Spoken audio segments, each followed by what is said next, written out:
Hello, I'm Margot Politis. Welcome to Study English IELTS Preparation. Today we're going to look at how English users indicate negative meanings. One of the ways we can do that is with the word not. And we're going to meet a glass artist talk about his craft.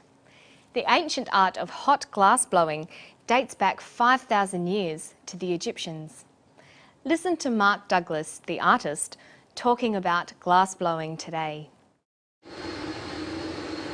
I think people are fascinated about glass in a sense, I know my grandmother had a beautiful glass vase on her dressing table or whatever. It was always, don't break the vase, it's this precious thing. The techniques I use for glass making aren't that dissimilar than what has been around for like centuries. When English speakers want to give something a negative meaning, they use negative words such as not, she's not coming, no, there's no music, nobody, nobody saw the crash, nothing, there's nothing to eat, nowhere, he's nowhere to be seen. All these sentences have only one negative.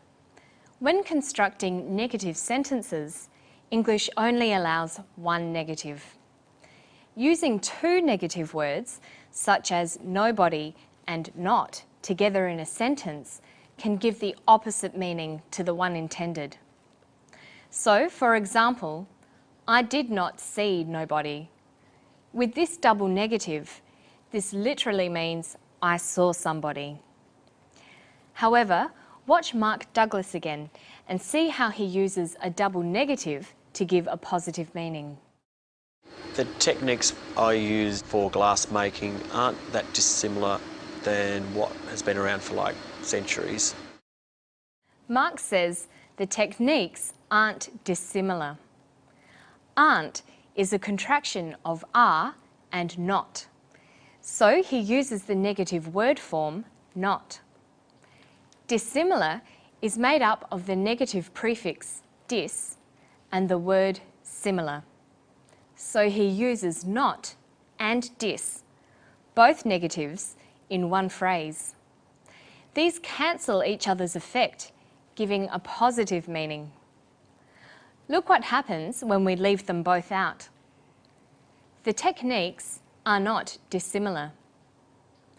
The techniques are similar.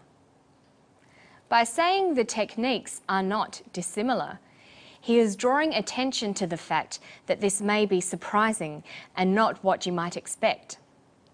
He's saying that it's surprising that the techniques used today are similar to ancient techniques.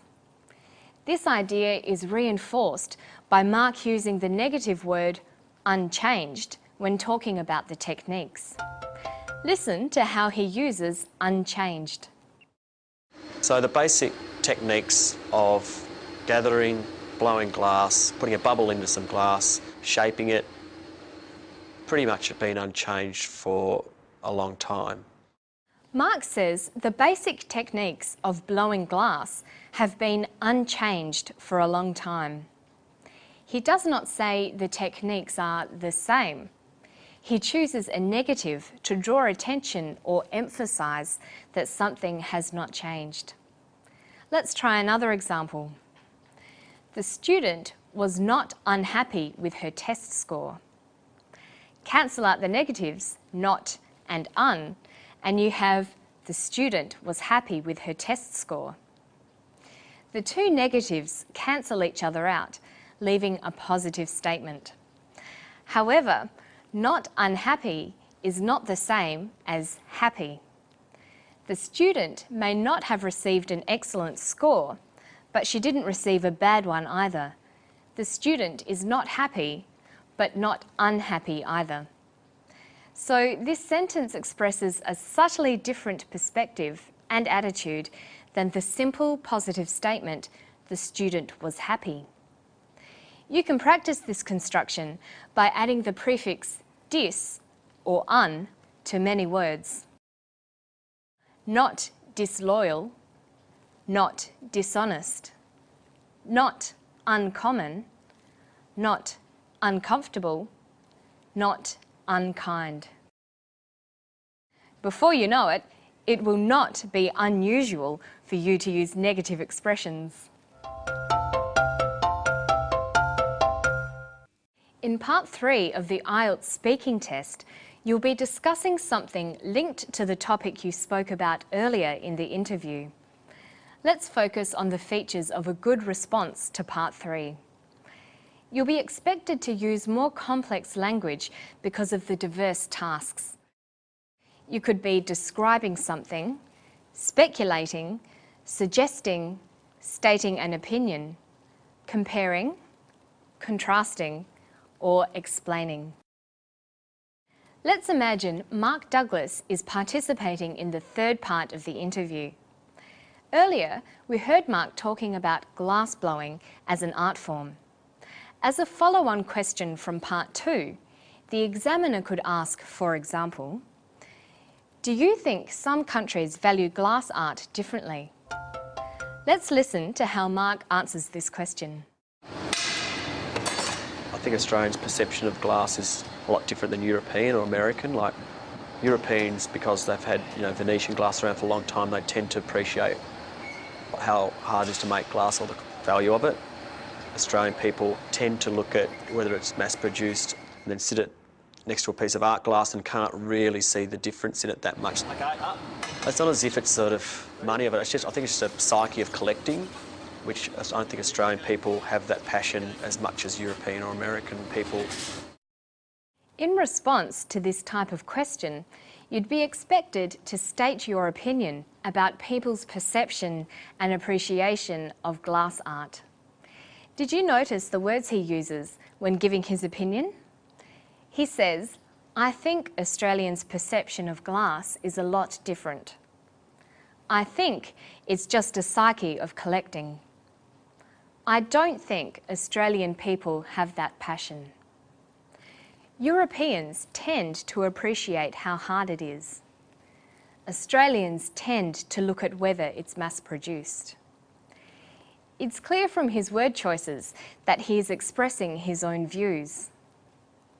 You would also be expected to make comparisons like Mark does when he says, Australians' perceptions are a lot different than Europeans. It's important to vary your sentence structure. Mark uses a variety of sentence structures that are grammatically correct. He makes complex sentences, sentences that have more than one clause. He uses the subordinate conjunction because. I think Australians' perception of glass is a lot different than European because they've had Venetian glass around for a long time. He also uses the coordinate conjunction or. They tend to appreciate how hard it is to make glass or the value of it. Mark's speech flows smoothly because he uses contractions. He says, they've had Venetian glass. It's mass-produced. Can't really see the difference. And it's just a psyche of collecting. How would you assess Mark's response to the question? I think his answer was relevant and effective. He demonstrated good grammatical range and accuracy. He spoke at a good pace and he used clear pronunciation. These are all goals you should aim for too.